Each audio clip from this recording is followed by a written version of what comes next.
सत्य ये है कि बिहार में शराबबंदी पूरी तरह से विफल है। हमारे युवा और युवतियां जो बच्चे हैं, नौनिहाल हैं, वो बेरोजगारी की मजबूरी में कहीं न कहीं शराब बेचने पर मजबूर हैं। क्योंकि कई स्ट्रिंग ऑपरेशन इस बात के गवाह हैं कि स्वयं स्वीकार किया है आपूर्तिकर्ता ने, जो बेचते हैं लोगों तक पहुंचाते हैं, कि हम थाना को 40,000। नमस्कार, न्यूज़ फॉर नेशन देख रहे हैं। मैं हूं आपके साथ वंदना। बिहार में शराबबंदी को लेकर एक बार फिर से सत्ता पक्ष और विपक्ष के बयानों में जो है वो टकराव देखने के लिए मिल रहा है। आपको बता दें कि नीतीश कुमार हर संभव प्रयास कर रहे हैं बिहार में शराबबंदी सफल हो, लेकिन अब खुद उन्हीं के सत्ता पक्ष के लोग हरिभूषण ठाकुर बचौल, अब एक और विधायक बीजेपी के हैं कुंदन सिंह, उन्होंने कह दिए हैं साफ तौर से कि बिहार में शराबबंदी फेल है। बिहार के बच्चे भी इसमें शामिल हैं। हमारे साथ बात करने के लिए है राजद के प्रवक्ता शक्ति यादव, और इनसे मेरा सवाल है कैसे इसको देख रहे हैं। पहले हरिभूषण ठाकुर बचौल बयान दिए कि राजस्व में क्षति पहुंच रही है, बच्चे होम डिलीवरी कर रहे हैं, बिहार में शराबबंदी फेल है, इसको खत्म कर देना चाहिए। अब बीजेपी के एक और विधायक हैं कुंदन सिंह, वो कह रहे हैं कि बच्चों पे इसका असर पड़ रहा है। स्वाभाविक तौर पर शराबबंदी महागठबंधन की सरकार ने जब लागू किया था तो उसके पीछे मंशा थी समाज स्वस्थ हो, समृद्ध हो। पर नीतीश कुमार जी की सरकार इस शराबबंदी को पैरेलल इकोनॉमी के रूप में एक औजार मान लिया है और अपने लोगों को रोजगार दे रखा है। बिहार में शराबबंदी पूरी तरह से विफल है। तो ये बात विपक्ष कहता है तो उनको मिर्ची लगती है। विपक्ष अपने कर्तव्यों का निर्वहन करती है, आईना दिखाती है तो उनके बदमुँह चेहरे उनको कराहने पर मजबूर कर देती है। पर सत्य ये है कि बिहार में शराबबंदी पूरी तरह से विफल है। हमारे युवा और युवतियां जो बच्चे हैं, नौनिहाल हैं, वो बेरोजगारी की मजबूरी में कहीं न कहीं शराब बेचने पर मजबूर हैं। क्योंकि कई स्ट्रिंग ऑपरेशन इस बात के गवाह हैं कि स्वयं स्वीकार किया है आपूर्तिकर्ता ने, जो बेचते हैं लोगों तक पहुंचाते हैं, कि हम थाना को 40,000 30,000 महीने देते हैं। ये स्ट्रिंग रिपोर्ट में शामिल है, ये सारे दस्तावेज। तो साफ है कि बिहार में शराबबंदी बिल्कुल ध्वस्त हो चुका है। तो कह रहे हैं कि नीतीश कुमार को इस्तीफा दे देना चाहिए। देखिए, नीतीश कुमार जी को स्वाभाविक तौर पर जिन चीज़ों के लिए आपने लागू किया वो उसमें सफलता नहीं मिलती है तो डॉक्टर को बदल देना चाहिए। डॉक्टर बदला ही जाना चाहिए ना, क्योंकि कानून बना जिस काम के लिए, उससे इतर हट करके आपने उसको एक संसाधन मान लिया अपने पार्टी के लोगों के लिए, अपनी पार्टी के लिए। और भाजपा के लोग भी आईना दिखा रहे हैं जो सत्ता में है, उनके जो विधायक हैं वह भी कह रहे हैं कि शराबबंदी पूरी तरह से विफल है। एक पैरेलल इकोनॉमी है बिहार के अंदर में।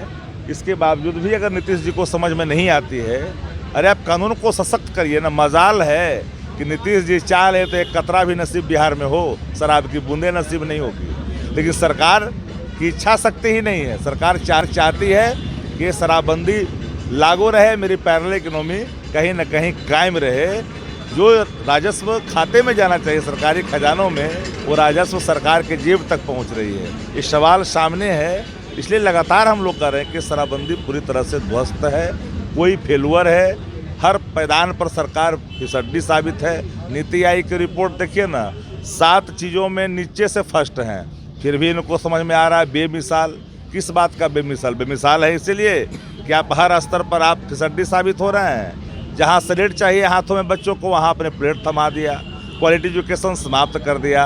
सुरक्षा की हाल है कि आपके डिप्टी सीएम के घर में अबलाओं के साथ छेड़छाड़ होता है, फिर भी आप चुपचाप रहते हैं। सवाल कई हैं जिन सवालों को लेकर करके आप सामने आते हैं, आपको उल्टे पड़ जाता है। अब लालू जी का ड्राइविंग लाइसेंस खोज रहे हैं जदयू के प्रवक्ता। पैदा भी नहीं लिए होंगे जब वो जीप खरीदे थे लालू जी, तब पैदा भी नहीं हुए होंगे, और वो बता रहे हैं कि लाइसेंस, उनको लाइसेंस है इन बातों का जिक्र करने का, उनको भी लाइसेंस प्राप्त नहीं है। कहाँ से बोल रहे हैं? व्हीकल एक्ट का वायलेशन तो प्रतिदिन जदयू के सारे लोग करते हैं, उनके महकमे के लोग करते हैं। हम तो सदैव अपने नियमों में बंध कर हम हर एक्शन को अख्तियार करते हैं। देखिए, एक तरफ आप कह रहे हैं कि बिहार में शराबबंदी जो है इसके पक्ष में है कि हम इसके, लेकिन कांग्रेस कह रही है कि इसको ख़त्म कर देना चाहिए। आलोक मेहता आप कह रहे हैं कि नीतीश कुमार को इस्तीफा दे देना चाहिए। आखिरकार आप लोग क्या कुछ सोचे हैं शराबबंदी को लेकर के कि सरकार को कौन सा एक कदम उठाना चाहिए जिसपे वो कायम हो? देखिए, शराबबंदी को सशक्त तरीके से लागू करने की बात थी। महागठबंधन की शराब रही तो हद तक हमने लगाम लगाने में सफल हुए। शुरुआती दौर था, कई तरह के ऑपरेशनल प्रॉब्लम आए। निकटवर्ती स्टेट हमारा है, देश भी है, जहां से बदस्तूर ओपन बॉर्डर होने के कारण शराब की आपूर्ति है, पटना तक शराब पहुंच जाती है। उन जिलों में कोई एसपी पर कार्रवाई हुआ है क्या? अब थानेदार पर भी वही कार्रवाई होता है जो थानेदार को इनको रंग भेद के शिकार होते हैं, वही थानेदार पर भी कार्रवाई होती है। नालंदा जिला में कल ही एक्साइज डिपार्टमेंट ने जिन जिन थानों में शराब चुआता हुआ पकड़ा, क्या वहाँ के थानेदार पर कार्रवाई की है? नहीं कर सकते, इसलिए गुरवाल ब्लड के लोग हैं। इसलिए मैंने कहा कि डिस्क्रिमिनेशन ऑफ एक्शन जो ऑपरेशनल पॉइंट है वहाँ पर सरकार का खुल करके सामने आता है डिस्क्रिमिनेशन एक्शन में, तो कैसे शराबबंदी यहाँ पर पुख्ते तौर पर लागू हो सकता है? तो मेरा मत तो साफ़ी है ना कि शराबबंदी एक बहाना है और इनको अपने पार्टी में पैसा कमाना है। बिल्कुल, तो आप सुन रहे थे कि क्या कुछ कह रहे थे राजद के प्रवक्ता शक्ति यादव। इस खबर बस इतना ही। बने रहिए न्यूज़ नेशन के साथ।